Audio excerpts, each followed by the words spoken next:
والصلاة والسلام على سيد الأنبياء والمرسلين أما بعد فأعوذ بالله من الشيطان الرجيم بسم الله الرحمن الرحيم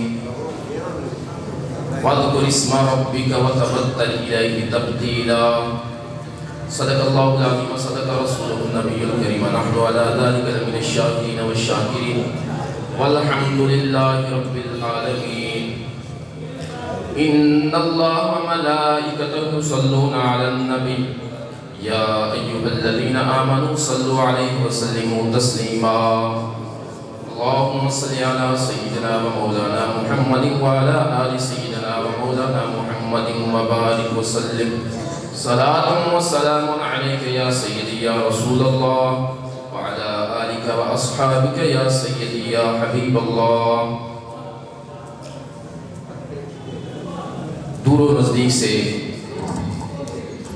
تشریف لانے والے معزز علماء کرام، مشائخ عظام اور سالکین طریقت، غیور سنی عوام، اللہ رب العالمین کی بارگاہ میں دعا ہے کہ خالق لم یزل آپ کی یہ پرخلوص اور میرے پیر و مرشد سلطان اولیاء حضرت پیر صوفی نظر حسین رحمت اللہ تعالیٰ علیہ کے رنگے ہوئے عظیم ہستی مرد مومن عارف باللہ حضرت صوفی محمود صاحب کی محبت اور عقیدت سے لبریز حاضری اپنی بارگاہ کے اندر قبول و منظور فرمائے اور اللہ رب العالمین ان عظیم ہستیوں کا فیضان ہم سب کو نصیب فرمائے. عزیزان محترم، اہل سنت اولیاء اعظام کی عرس کو جائز مانتا ہے. عرس جو شریعت کے مطابق ہوتا ہے اس کے بہت سارے فوائد صاحب عرس کو بھی ملتے ہیں اور حاضرین عرس جو عرس کے لیے آتے ہیں ان کو بھی بہت سارے فوائد ملتے ہیں. صاحب عرس کے لیے ظاہر سی بات ہے قرآن پاک کی تلاوت ہوتی ہے، علماء کرام کے بیانات ہوتے ہیں، نعت خوانی ہوتی ہے، لنگر کا انتظام ہوتا ہے. یہ سارا جو ثواب ہے یہ صاحب عرس کو جا کے پہنچتا ہے، جس سے ان کے درجات میں مزید ترقی اور بلندی ہوتی ہے. اور جو حاضرین عرس ہوتے ہیں ان کو صاحب عرس کی خاص توجہ اور خاص فیضان نصیب ہونے کے ساتھ ساتھ عرس کی برکت سے اللہ رب العالمین اور اللہ کے پاک محبوب صلی اللہ علیہ وسلم کی محبت، گناہوں سے نفرت، شریعت کی پابندی اور توبہ کی توفیق ملتی ہے. یہ میں نے آپ کو مختصراً عرس کے فوائد بیان کیے ہیں. میرے بھائیوں، یہ جو عرس ہے ہم سب یہاں کچھ لینے کے لیے آئے ہیں. کہیں پر بندہ جاتا ہے کچھ دینے کے لیے، لیکن یہاں ہم سب کچھ لینے کے لیے آئے بیٹھے ہیں. تو کوشش کریں جب آپ اولیاء اعظام کے عرس میں تشریف لاتے ہیں تو ذہن میں یہ نیت اور ارادہ رکھ کے آئیں کہ یہاں سے خالی نہیں جانا. میری زندگی جو پہلے چل رہی تھی اس زندگی میں کچھ نہ کچھ انقلاب آ جائے، کچھ نہ کچھ چینج آ جائے، کچھ نہ کچھ تبدیلی آ جائے. میرے بھائیوں، اس عرس پاک میں بھی ہم سب یہاں کچھ لینے کے لیے آئے ہیں تو ذہن میں یہ نیت رکھیں، یہ ارادہ رکھیں کہ یہاں سے خالی نہیں جانا، زندگی میں چینجنگ لائیں گے، زندگی میں تبدیلی لائیں گے. میرے بھائیوں، واللہ وہ بڑا خوش قسمت بندہ ہے، وہ بڑا خوش قسمت بندہ ہے. آپ توجہ میری طرف رکھیں. 40 منٹ کی حاضری ہے. خدا کرے ہمیں عمل کرنے کا جذبہ نصیب ہو جائے، اولیاء کا فیضان نصیب ہو جائے. میرے بھائیوں، بڑا خوش قسمت بندہ ہے وہ جس کی آنکھیں دنیا میں کھل جاتی ہیں، جو خواب غفلت سے دنیا میں بیدار ہو جاتا ہے. رب کعبہ کی قسم وہ بڑا خوش قسمت بندہ ہے. میرے بھائیوں، کوشش کریں اس عرس پاک میں خالی نہیں جانا. رب العالمین دیکھیں قرآن کریم کے اندر کتنے پیارے انداز سے ہمیں سمجھا رہا ہے. قربان نہ جائیں اپنے رب کریم کی مہربانیوں پر، قربان نہ جائیں ہمیں اب پیدا کرنے والے رب کریم پر. کیسے پیارے انداز میں میرے بھائیوں، میرے بزرگوں، اولیاء سے محبت کرنے والوں، ذرا اپنے رب کا فرمان تو دل کے کانوں سے سنو. میرا رب کیسے پیارے انداز میں اپنے ماننے والوں کو سمجھا رہا ہے. فرمایا وَاذْكُرِ اسْمَ رَبِّكَ وَتَبَتَّلْ إِلَيْهِ تَبْتِيلًا. اے میرے ماننے والوں، میرا نام، میرا ذکر ہر دم کرو، زبان سے کرو، دل سے کرو، چلتے پھرتے کرو، ہر وقت میرے ذکر میں مشغول ہو جاؤ. میرے ذکر کرنے کے ساتھ وَتَبَتَّلْ إِلَيْهِ تَبْتِيلًا. ہر ایک سے منہ موڑ کر، ہر ایک سے کٹ کر، دنیا کی سے اعراض کر کے میری طرف لوٹ کے آ جاؤ. میری محبت سینے میں رکھو، سب کو چھوڑ کر رب کی طرف متوجہ ہو جاؤ. یہ میرے رب کا فرمان ہے. کیسے پیارے انداز میں اپنے ماننے والوں کو سمجھا رہا ہے. رب چاہتا ہے کہ میں نے اپنے بندوں کو پیدا کیا، پیدا کرنے والا میں ہوں. میں نے پیدا صرف اپنے لیے کیا ہے. رب چاہتا ہے کہ جس مقصد کے لیے میں نے پیدا کیا ہے، کیونکہ بندے کی تخلیق رب نے اپنے لیے کی ہے، دنیا کے لیے نہیں، نفسانی خواہشات کے لیے نہیں. میرے بھائیوں، ہمارے پیدا کرنے کا مقصد اللہ کے لیے ہے. رب نے انسان کو اشرف المخلوقات بنایا اس لیے ہے تاکہ یہ میرا بن کے رہے، یہ میری محبت میں مست رہے. میرے بھائیوں، تو بندہ اللہ چاہتا ہے کہ میری طرف متوجہ ہو جائے، سب سے ٹوٹ کر، سب کو چھوڑ کر یہ میری طرف متوجہ رہے.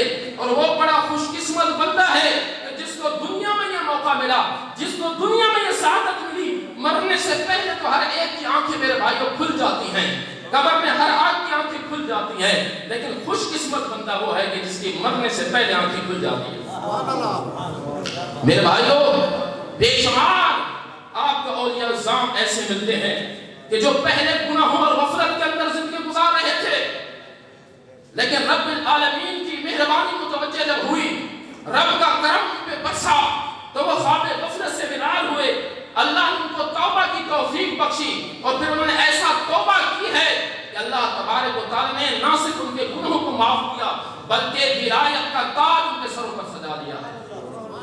جی ہاں، آپ جانتے ہیں سارے باشعور اور پڑھے لکھی قوم بیٹھی ہے میرے سامنے، اولیاء سے محبت کرنے والے بیٹھے ہیں. بشر حافی کو کون نہیں جانتا؟ ایک شرابی بندہ تھا، شراب کے نشے میں مخمور رہنے والا تھا. راستے میں جا رہا ہے، نیچے دیکھتا ہے ایک پرچی پڑی ہوئی ہے، اس کے اوپر رب کا نام لکھا ہوا ہے. اندر دل کے اندر محبت نے جوش مارا کہ میرے رب کا نام ہو اور زمین پڑا ہو. میں اگرچہ گناہگار ہوں لیکن بے ادب نہیں ہوں، میں اگرچہ گناہگار ہوں لیکن بے ادب نہیں ہوں. انہوں نے اس پرچی کو اٹھایا، چوم کر آنکھوں پہ لگایا. جیب میں 2 درہم تھے، صرف 2 درہم تھے. اس سے عطر خرید کر، خوشبو خرید کر اللہ کے پاک نام کو معطر اور معبر کر دیا اور اس نام کو سینے میں لگایا، جیب میں رکھا. رات کو سوتا ہے، خواب میں ایک کہنے والا کہتا ہے، اے بشر، تو نے میرے نام کو معطر اور معبر کر دیا، میں اس کے سلے میں تیرے نام کو دنیا میں بھی معطر کروں اور آخرت میں بھی معطر کروں. توبہ کرتے ہیں، ہر گناہ سے توبہ کرتے ہیں میرے بھائیوں. پھر اللہ ان کو صلہ کیا دیتا ہے، دنیا میں ان کے نام کو بلند کر دیتا ہے. اور یہ انسان تو انسان میرے بھائیوں، پھر بے زبان جانور بھی بشر حافظ کا ادب اور احترام کرنے لگ جاتے ہیں. جس راستے پہ گزرنے لگتا ہے بشر حافظ، جس راستے پہ گزرتا ہے وہاں پر جانور پیشاب نہیں کرتے. میں کہہ رہا ہوں میرے بھائیوں، جس کو اللہ تعالیٰ نے توبہ کی توفیق دی ہے، پھر اللہ نے اس کی توبہ کو قبول فرمایا، رب نے ان کو ولایت کے مقام پر فیض کیا. میرے بھائیوں، حضرت فضیل بن عیاض کو دیکھو، ڈکیتیوں میں زندگی گزر رہی ہے، بہت بڑے ڈاکو ہیں. رات کے وقت ایک مرتبہ رات کے وقت آپ بیٹھے ہوئے ہیں، ایک قافلہ گزر رہا ہے، قافلے میں ایک قاری قرآن کی تلاوت کر رہا ہے. کیا تلاوت کر رہا ہے؟ الم یعن للذین آمنوا ان تخشع قلوبہم لذکر اللہ. کیا ایمان والوں کے لیے ابھی وقت نہیں آیا کہ ان کے دل اللہ سے ڈر جائیں، اللہ کے ذکر سے ڈر جائیں؟ کیا مومنین کے لیے ابھی وہ وقت نہیں آیا؟ میرے بھائیوں، فضیل بن عیاض کے کان میں جب خدا کا یہ فرمان پہنچتا ہے، خدا کا یہ پیغام پہنچتا ہے، تو حضرت فضیل بن عیاض کی چیخ نکلتی ہے، دل کی دنیا زیر و زبر ہو جاتی ہے. میرے بھائیوں، پھر فوراً چیخ کے کہتے ہیں، زور سے کہتے ہیں، اے میرے رب کریم، اے میرے پیدا کرنے والے، فضیل بن عیاض کے لیے وہ وقت آ گیا ہے، میں سارے گناہوں سے توبہ کر کے تیری طرف رجوع کرتا بھائیوں پھر زمانے نے دیکھا کہ اللہ نے کتنے بڑے مقام پہ فیض کیا حضرت فضیل بن ایاض کو. میرے بھائیوں اسی طرح حضرت عبداللہ بن مبارک کو دیکھو, عورت کی عشق اور محبت میں مشغول ہے. ایک مرتبہ ساری رات میں آپ سے ملتمس ہوں کہ آپ توجہ میری طرف رکھیں, مہربانی کریں. آخر دو جو ہے نا باتیں انشاءاللہ آپ کی گوش گزار کروں گا, پھر میں چاہ رہا ہوں. حضرت عبداللہ بن مبارک عورت کی محبت میں مشغول ہیں میرے بھائیوں, عورت کی محبت میں مشغول ہیں. ساری رات عورت کے ساتھ گفتگو میں جناب من مجازی محبت میں گزر رہی ہے, گفتگو میں گزر رہی ہے. اللہ اکبر, اتنے مستغرق ہو گئے کہ رات کا پتہ نہیں چلا. اچانک اذان کی آواز کانوں میں گونجتی ہے, وہ سمجھتے ہیں کہ ابھی تو عشاء کی اذان ہو رہی ہے, حالانکہ وہ فجر کی اذان ہو رہی تھی. رات گزرنے کا پتہ نہیں چلا. اچانک آواز آتی ہے, اے عبداللہ بن مبارک تو کس قدر غافل بندہ ہے کہ ساری رات مجازی محبت میں گزار دی ہے. اے کاش کہ تو کھڑا ہو کر میری عبادت کرتا, کیا تم نے کبھی میری عبادت کے لیے بھی رات گزاری ہے؟ یہ آواز آنے کی دیر تھی.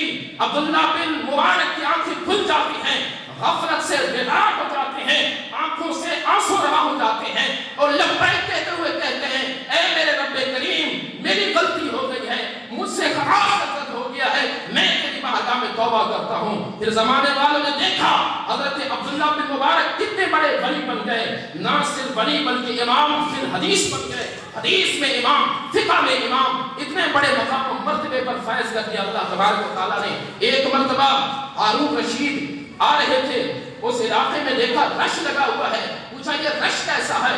لوگوں نے کہا حضرت عبداللہ بن مبارک یہاں پر آئے ہیں, لوگ اس کی زیارت کے لیے آ رہے ہیں. تو ساتھ جو خادم تھے انہوں نے پکار کر کہا, خدا کی قسم اصل بادشاہی ان درویشوں کی ہے, ان علماء کی ہے, ان اللہ والوں کی ہے. یہ کون سی بادشاہی ہے کہ زوروں کے ساتھ لوگوں کو اپنے استقبال کے لیے لایا جائے؟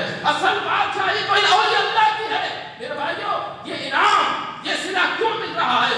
اس لیے مل رہا ہے کہ دنیا میں ان کی آنکھیں کھل گئی خواب غفلت سے, اللہ نے ان کو محبت عطا فرمایا اپنا اور اپنے محبوب کی پیروی کی توفیق دی ہے. اللہ نے جب ان کو محبت عطا فرمایا پھر انہوں نے اللہ کی محبت میں سرشار ہو کر دنیا والوں کو یہ کہا, صبغۃ اللہ ومن احسن من اللہ صبغہ, اے دنیا والوں ذرا ہمیں بھی دیکھو, دنیا کے رنگوں کو تم لوگوں نے دیکھا, ذرا ہماری طرف متوجہ ہو جاؤ. اللہ نے ہمیں رنگ دیا, اپنے رنگ سے رنگ دیا. اے دنیا والوں ذرا بتاؤ اللہ کے رنگ سے بھلا کوئی بہتر رنگ ہو سکتا ہے؟ اللہ اکبر. پھر یہ رنگ جب چڑھتا ہے میرے بھائیوں, جب یہ رنگ چڑھتا ہے پھر ان کے دیکھنے سے خدا یاد آ جاتا ہے. پھر وہ جس طرح متوجہ ہوتے ہیں اللہ کا نور ان کی آنکھوں میں آ جاتا ہے, اللہ کا نور ان کے چہروں میں آ جاتا ہے, ان کے دیکھنے سے خدا یاد آ جاتا ہے. پھر اگر وہ کافروں کے اندر چلے جاتے ہیں تو کافر یہ نور دیکھ کر کلمہ شہادت پڑھ کے مسلمان ہو جاتے ہیں, اور اگر یہ فاسقوں کے اندر آ جاتے ہیں, گنہگاروں کے اندر آ جاتے ہیں تو دیکھ کر خدا کی بارگاہ میں جھک جاتے ہیں, اپنے گناہوں سے توبہ کر لیتے ہیں. میرے بھائیوں پھر ان کی مجلس ایسی عام مجلس نہیں ہوتی, بلکہ مولانا روم فرماتے ہیں یک زمانہ صحبت با اولیاء بہتر از 100 سال اطاعت بیریا, در تو قاری ہم نشینی با خدا تو نشین در حضور اولیاء. تو یہ وہ عام خاص مجلس بن جاتی ہے. میرے بھائیوں ان باتوں کو کرنے کا مقصد آپ کے سامنے یہ ہے کہ ان اولیاء اللہ کے نقش قدم پر چلنے کی حاجت ہے, اللہ کی طرف رجوع کرنے کی حاجت ہے, خواب غفلت سے بیدار کرنے کی حاجت ہے, توبہ کرنے کی حاجت ہے. میرے بھائیوں پلٹ آؤ اللہ کی طرف, ففروا الی اللہ, اللہ فرماتا ہے اللہ کی طرف بھاگ کر آ جاؤ, دنیا سے منہ موڑو, سب سے کٹ کر اللہ سے دل لگا لو, اللہ سے محبت کرو. بڑا خوش قسمت وہ بندہ ہے کہ جس کی آنکھیں مرنے سے پہلے کھل جاتی ہے.